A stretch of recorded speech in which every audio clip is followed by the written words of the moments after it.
नमस्कार, मैं प्रवेश गौतम।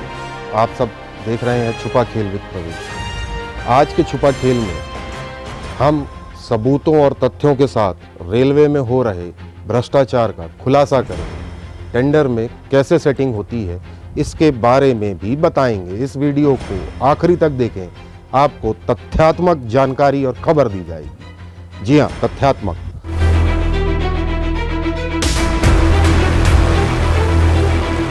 रेलवे 27 अक्टूबर से 2 नवंबर तक सतर्कता सप्ताह मना रहा है। संपूर्ण रेलवे के हर जोन, हर मंडल में शपथ दिलाई जा रही है अधिकारियों और कर्मचारियों को ईमानदारी से काम करने की। रेलवे बोर्ड ट्वीट भी करता है, ईमानदारी से इश्क है क्या? चलिए हम बताते हैं, शायद नहीं है।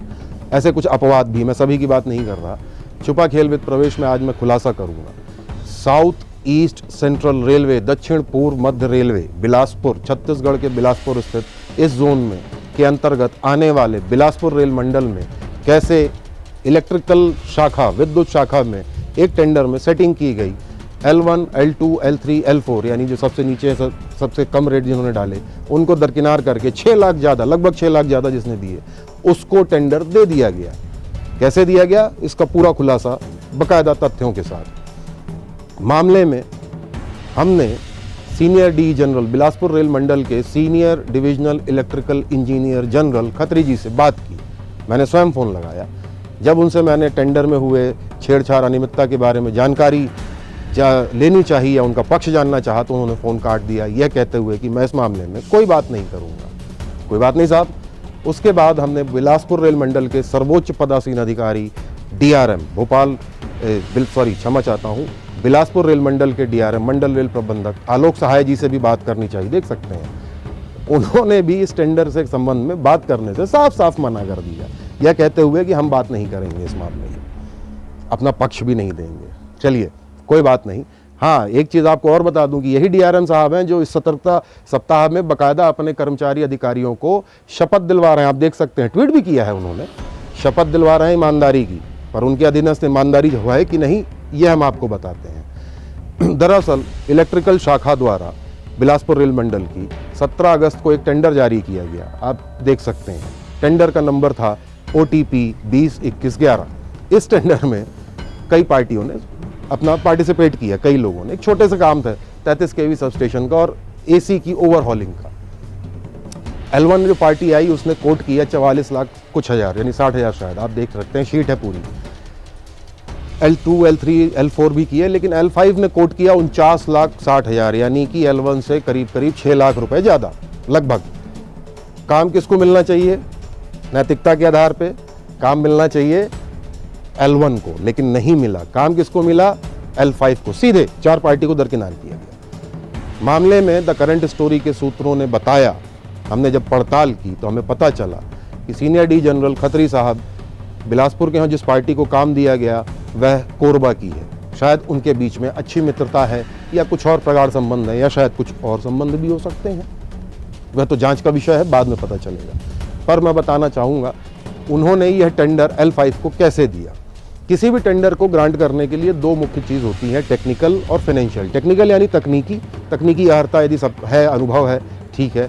फाइनेंशियल यानी वित्तीय, उसके पास टर्नओवर है या नहीं है, ये सब चीज़ें जांची जाती हैं। हो गया। लेकिन इसमें इन दोनों चीज़ों पे ध्यान नहीं दिया गया। किस पे ध्यान दिया गया? टेंडर डॉक्यूमेंट में छपी एक लाइन। जी हाँ, आप देख सकते हैं, ये जो डॉक्यूमेंट है इसके ऊपर एक लाइन लिखी है, ये भी देख सकते हैं। यह लाइन किसी भी ठेकेदार ने नहीं लिखी अपने दस्तावेजों के ऊपर। शायद मैनुअल मिस्टेक हो सकती है, ह्यूमन एरर हो सकता है, क्लैरिकल एरर हो सकता है, पर यह लाइन न लिखना टेंडर डिस्क्वालीफाई करने का आधार मुझे तो समझ में नहीं आता। शायद खत्री साहब को समझ में आया, या बिलासपुर रेल मंडल के DRM साहब को भी शायद यही समझ में आया, तो L5 को काम दे दिया गया। सूत्रों ने हमें आगे और बताया कि L5 ने भी अपने दस्तावेजों के ऊपर यह लाइन प्रिंटेड नहीं थी उसके, यानी उसने कोई चिपकाया नहीं था, हस्तलिखित थी, हाथों से लिखी गई। सोचने वाली बात है साहब, वो हाथों से लिखी गई है तो बाद में लिखी गई है पहले, ये कोई नहीं जानता। वो जांच होगी तो शायद खुलासा हो जाए। पर सीनियर डी जनरल खत्री साहब ने कई नियमों को दरकिनार किया और संभवतः यह अनियमितता कर डाली।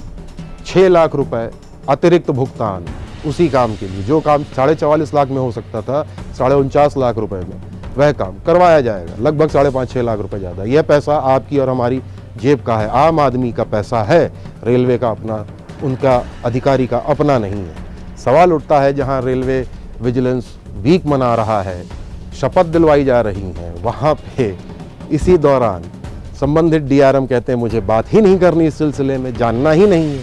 खैर, मामले की शिकायत एसईसीआर के जीएम साहब को की गई है। शिकायत जीएम के अलावा डीआरएम वगैरह सबको भी भेजी गई है। देखना यह होगा कि वह इस शिकायत पर संज्ञान लेते हैं या नहीं, या फिर उनका अपना जो इंटरनल विजिलेंस शाखा है, जी हाँ रेलवे में होती है, वह इस पर कोई संज्ञान लेता है या नहीं। आप देख सकते हैं बाकायदा दिया गया है, सप्ताह में कोई शिकायत हो, भ्रष्टाचार हो, आप शिकायत करिए। पर उन शिकायतों पे कार्रवाई होगी या नहीं है तो समय बताएगा। और ये 6 लाख रुपए अतिरिक्त क्यों दिए गए, इसका जवाब शायद सीनियर डी जनरल से जांच एजेंसी ही पूछ सकती है। द करंट स्टोरी में द छुपा खेल विद प्रवेश आपने देखा। हमारा प्रयास, हमारी पड़ताल, हमारी मेहनत आपको कैसी लगी, कमेंट बॉक्स में जाके अपनी राय, अपने सवाल, अपने जवाब ज़रूर दें। हमारे इस चैनल को लाइक भी करें, शेयर करें और सब्सक्राइब करें। आपको इसी तरह अन्य एक्सक्लूसिव खबरें मैं प्रवेश लाता रहूँगा। एक बात और, जल्द ही एक और भ्रष्टाचार का खुलासा द करंट स्टोरी करेगा अपने अगले एपिसोड में, वो भी तथ्यों और प्रमाणों के साथ। देखते रहिए छुपा खेल विद प्रवेश। नमस्कार।